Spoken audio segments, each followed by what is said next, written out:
touching on the top prop bets in the NBA today. All right, guys, so looking at the board for today, it is one in which we are getting two really solid bets as it sits right now NBA-wise, which I'm excited to touch on. And then we also have one NHL bet that's decent. As it sits right now, we're not getting any fantasy score props, which really this second half of the season since the All-Star break, that has kind of been the biggest edge, it seems like, lately. So hopefully as the day progresses, we will get those. Now, I do want to call out real quickly, I most likely we'll see. I might be making a video tomorrow morning and Sunday morning. We'll see. I will be out of town, so it would be at a hotel, just FYI. Okay, and so that's why this video is coming out a little bit earlier than it typically is. And typically I'll like to wait until we have at least a couple fantasy projections out there, point prop projection. So looking at, we have one NHL bet that's really kind of standing out right now. It's not a lock and load by any means, but it'd be Clayton Keller under 2.5 shots on goal. This is set at -145. That is really it. That's all we're getting. We can see throughout the last 5 games, he has been under that. If you guys want to use it, you can. That's really it there. And so if we just look at it, guys, we have a lot of injury news today. So that's going to change kind of the dynamic of the slate. And so we're seeing the board, it's not fully populated with a lot of that injury news. Okay, like really we got one bet for Portland. I guess we got Matthias Thybulle as well, Jeremy Grant, but like none that are great. Okay, there, and there's just a lot of other injury news that we are kind of waiting on for PrizePicks to update the board. So if we're looking at it, we are getting two bets that for NBA bets are just insanely good. The first one is going to be Clint Capela over points, rebounds, and assists. Not only is he favored at -145 for the over, the under is set at +115. Those are really good odds that we are getting there. Like if we take the juice out there, that prop has a 56% chance to hit. Now we also see that he's projected to get over that amount as well by a decent amount. And we can see all the metrics that we use to kind of make this projection. They're all favoring the over there as well. So I like the fact that he's kind of checking all the boxes here. And there's not a big minutes difference as well. And so looking at it, let's kind of see why. Well, it's most likely going to be due to this matchup with Portland. Portland is extremely banged up. And Clint Capela has been someone that, has been a little hit or miss in terms of his minutes. Okay, we see 19 there, we see 21, and we see 26, 29, and then 35. Like if we knew he was getting 35, we would just lock and load this. This would be easy plug and play bet. And so if we look at the last game against Portland, we can see he did get a decent amount of run. And it was a very close game. So 15 rebounds, 3 assists, and 10 points. So obviously we'd like to see that there. And if we just look at here, it's not exactly a game that's projected to be a blowout. 241.5 over and under is huge as well. So the biggest question mark we have with Clint Capela, and it kind of seems like that's the theme in the second half as well, it's that the minutes are a little bit more difficult to predict. Once again, I kind of touched on this a bunch. It's like there's so many more variables going into kind of rotations and roster decisions. Some coaches are trying to figure out potential playoff rotations. So we'll see someone randomly not get minutes. Some coaches are more worried about back ends of the back-to-back or front ends of the back-to-back and will limit minutes. Some coaches are trying to get more looks at younger players and really just spreading out the minutes. Some teams are giving players more minutes that had injuries, or the opposite. It's a lot more less of a straight line in terms of like projecting minutes. But with that, we are getting some really solid lines where if someone does get the minutes, it's a lock. Like if we knew that Clint Capela was for sure going to get these 28 minutes, like we would be locking that in. It would just be easy. All right, that's our favorite bet for the day and we're good. And as it sits right now, I am perfectly fine betting on minutes in this scenario. Like he should be able to go off, and like honestly, if he gets 15 minutes in the first half, he could easily break it as well, like Melton and Wright last night. And then the other really good bet that we are getting right now is going to be Marcus Smart over 4.5 assists. Okay, we can see this number is set at -142 and then +112. So not as good of odds, only about a 56% chance for this one to hit, but still pretty good. We can see he's projected to get 5.49 assists. So a pretty decent edge there. And so he is someone that, minutes aren't really going to change. As a whole, not, I guess, wouldn't say it's the best, but as it sits right now, it's the best one that we were getting. And the biggest worry that we have would be what? The potential for a blowout risk. The Nets have been a little bit hit or miss lately. And so I've gotten a lot of first half questions. Okay.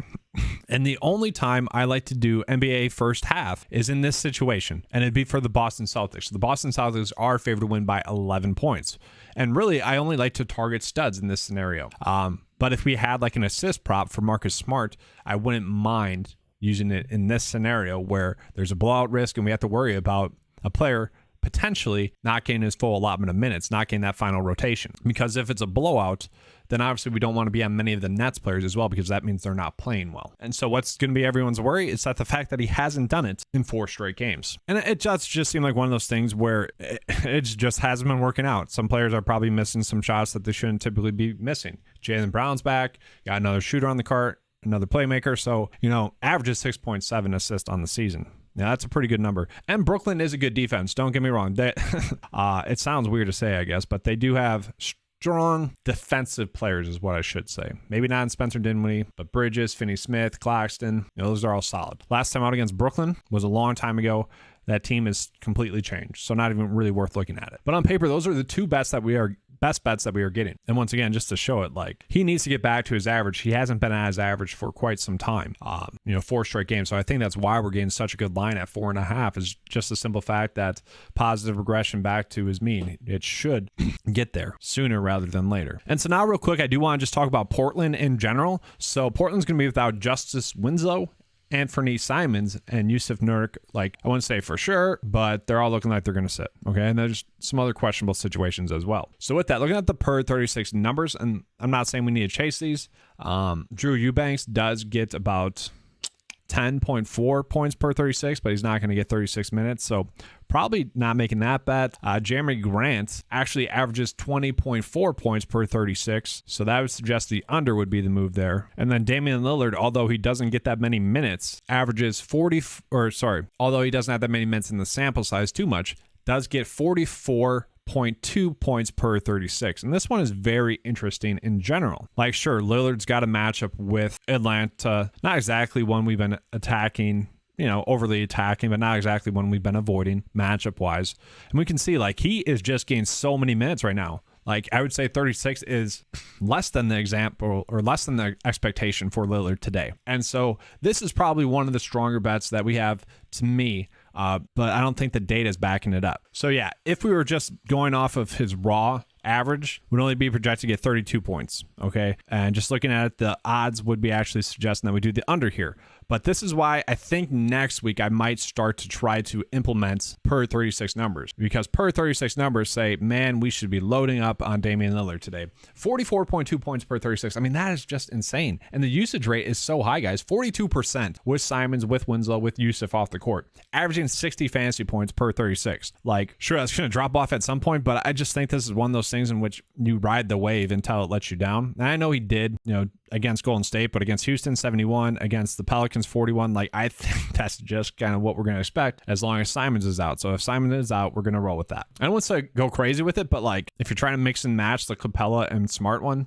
I would probably do that with Damian Lillard. And then just to show you guys the rest of the board here, like Clint Capela rebounds and assists is okay if you guys want to do that one. Markelle Fultz over, blocks and steals is okay, but he's projected to get under that. So like just some okay ones, but like not anything we want to chase too much. Same thing with the under bets. Like the edge is not enough for me. Wagner under rebounds and assist is projected to get 7.3 or 7.25 when the PrizePicks line is set at 7.5. Probably don't want to make that one. So it's just a lot that are not the best. And if we look at bets in which the line isn't matching up with PrizePicks, there's not really any good ones there as well. And then same thing for like under bets as well. Nothing too elite at all thus far today. And then so just another situation in which we need to wait for the minutes with in the prop lines for. It's going to be looking at the Charlotte Hornets. So they're going to be without Martin, probably PJ Washington and LaMelo Ball. It really just depends on the minutes that are going to be there. I still think Mark Williams could be a good prop, really just depending on the line. Like his fantasy points, I'm hoping that it's like 29.5. Then we could bet the over. We could also do maybe points, rebounds, and assists. His numbers per 36 are very strong. Okay, he averages 20 points per 36 and 14.6 rebounds per 36. Not going to get 36 minutes, though. He's only going to get maybe a max of 30. And so that's what makes it a little bit more difficult for Mark Williams as well. If we knew the minutes were going to be there, like for sure, we would load up on him. And if we look at his blocks and steals per 36, 1.4 steals and 2.1 blocks. So I do think we can project him to get at least one block. And if we can get two, that's huge. That's 6 points, like a block or steal. That'd be huge. And so I really don't mind it against Orlando. He is someone earlier this season. He only had 17 minutes against them, but he put up 16 fantasy points there. You know, that's pretty huge. Another game, 7 minutes, 12 DK points here. And so there is a path in which I think he could be a viable option as long as they don't spike it up too much. And then another situation worth monitoring is going to be the Utah Jazz with Colin Sexton, with Beasley, and with Jordan Clarkson all out. Someone's going to have to step up. So I'm actually curious if we're going to get a Chris Dunn type of prop. Tough to say if we are going to, but we'll see. And then the last game, like it seemed like we were going to get some good lines on Horton Tucker. We did not. It was kind of crazy. We did. I would say, honestly, we got bailed out 2 nights ago when Horton Tucker hits 2 threes on 3 attempts. That was like one of my favorite bets on the day, and that was one of the best bets, like Vegas line wise. But like if you would have told me that he was only going to shoot it 3 times, I probably would have stayed away from that. So did get a little bit lucky there, and that's my kind of long way of saying maybe we just stay away from Horton Tucker for now. Okay, would it be shocking if he goes off? No. By all means, it would not be. He does get about a 26% usage rate with those players off the court. An average is 43 points per 36, but I don't think he's going to get those minutes, and it's just not encouraging his recent production. Maybe we go to someone like Lauri Markkanen. His usage rate is pretty crazy with Sexton, with Clarkson, and Beasley off the court, and he sees the biggest usage rate bump as well. It's 6.9% in usage rate and about a 9-point bump in fantasy points total.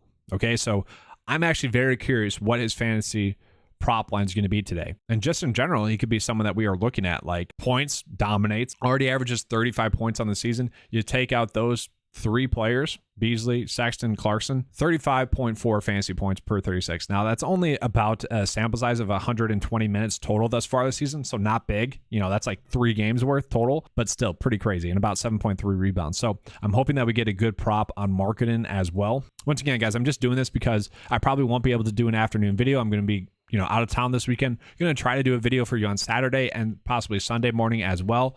We'll see. But I am doing this video a little bit earlier, thus we don't have all these props. So I just want to be, have you guys prepared for when that stuff comes out. And then also, I'm very curious. So the Clippers are going to be without a bunch of their players. It's looking like Marcus Smart's going to be out. Kawhi Leonard's going to be out. Zubac's going to be out. So I'm actually very curious as to what prop line we're going to get for Mason Plumlee. Like we've known for a while, like Plumlee has been someone that we like in terms of fantasy production. When he was with Charlotte, if he was getting 30 minutes, which he was, kind of doing for quite a while, it was a spot in which we wanted to use him because, well, he has been a strong point per minute player. So I'm very curious as to what prop line we're going to get here. I think it could be very good. And like Norman Powell, currently questionable as well. If he were to sit, I feel like Russell Westbrook would be a good prop line that we are getting. Now, it's strange. Yesterday did not have a single rebound. I don't know the last time that has happened, that Russell Westbrook didn't get a single rebound. It was super strange. Okay. So I feel like that is something we can chase production wise. Only at 28 minutes, probably going to play a slightly more allotment of minutes tonight, especially if Powell is out.